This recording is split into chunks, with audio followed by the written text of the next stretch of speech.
আচ্ছা, আমি রান্না করছি বাঁধাকপি। দেখুন আমি কিভাবে বাঁধাকপি রান্না করছি, চলুন দেখাচ্ছি। বাঁধাকপিটা করছি, দেখুন আমি একটুখানি লবজাটা দিয়ে দিলাম। আমি সব মাটির হাঁড়িতে বা পাতিল যেটাই বলুন, এটাতে আমি একটু তেল গরম করতে দিয়েছি। গ্যাসটা আমি প্রথম জ্বালিয়ে নিচ্ছি, কেন খুব তাড়াতাড়ি গরম হয়ে যাবে এটা। প্রথমে আমি আলুটাকে ভেজে নেব, এটা একটু গরম হয়ে যাক তেলটা।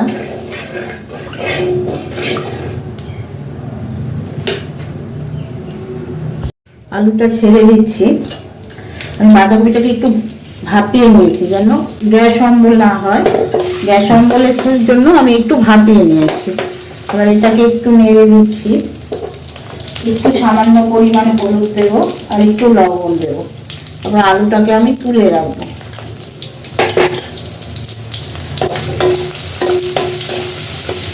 এটা একটু ভাজা ভাজা হয়ে যাক।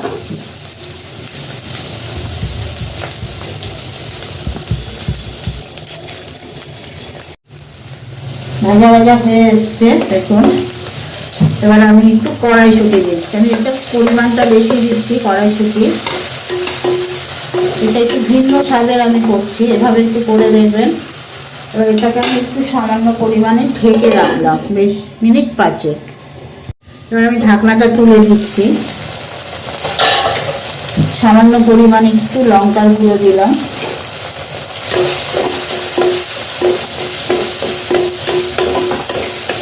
এবার এটাকে আমি তুলে নেব।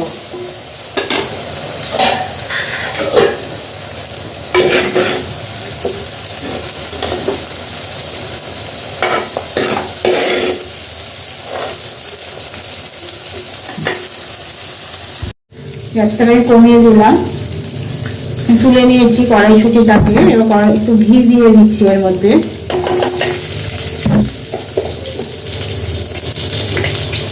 এবার একে একে আমি ফোড়নটা দিয়ে দিচ্ছি। দারচিনি, এলাচ, গোটা জিরে,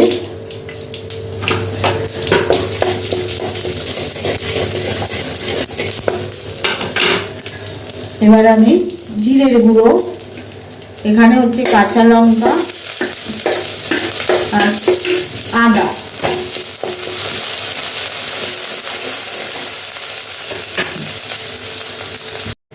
একটু আমি লবণ দিয়ে দিচ্ছি, হলুদ দিয়ে দিচ্ছি, টমেটোটা দিয়ে দিচ্ছি, সামান্য পরিমাণ জল দিচ্ছি মশলাটা যেন পুড়ে না যায়। মশলাটা একটু আমি কষাতে সময় দেব। এবার আমি ঢেকে দিচ্ছি। মশলাটা কষে গেছে, তেজপাতাটা দিয়ে দিলাম। এটা আমি আগে দিতে ভুলে গেছি। এবারে আমি বাঁধাকপিটা একটু গরম জলে ভাপিয়ে নিয়েছি গ্যাসের জন্য। আপনারা না হলে করবেন না, যাদের গ্যাস অম্বল আছে প্রচণ্ড, ফুলকপি বাঁধাকপি খেতে পারেন না, তারা একটু গরম জলে একটুখানি ফুটাবেন না, জলটা ফুটে গেলে দিয়ে দেবেন, তারপর এটাকে সেঁকে দেবেন। আমি এটা মাটির হাঁড়িতেই করেছি। আর মাটির হাঁড়িতে খাওয়া খুব ভালো।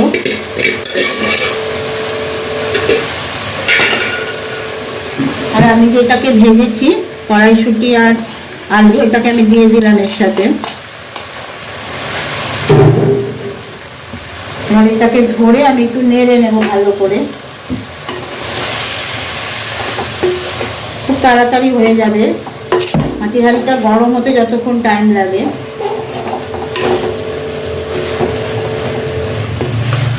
এটাকে ভালো করে মিক্স করে নিতে হবে।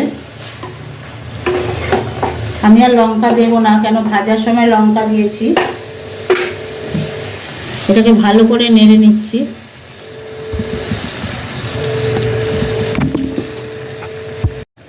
আর একটু লবণ লাগবে, একটু লবণ দিয়ে দিচ্ছি। আর একটু আমি চিনি দিয়ে দিচ্ছি।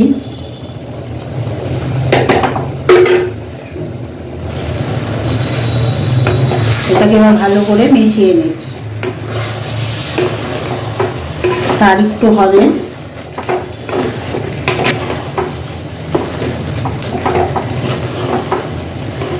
দারুণ হয় খেতে, একবার আপনারা এইভাবে করে দেখবেন।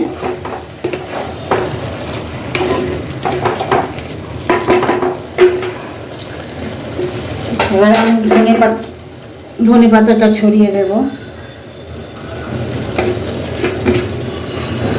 দিয়ে আমি একটু 2 মিনিট ঢেকে রাখছি।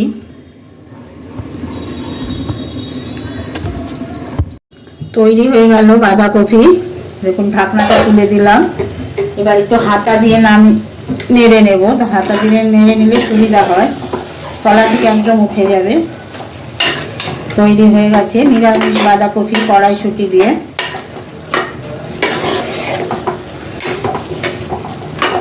গ্রাম বাংলার বাঁধাকপি।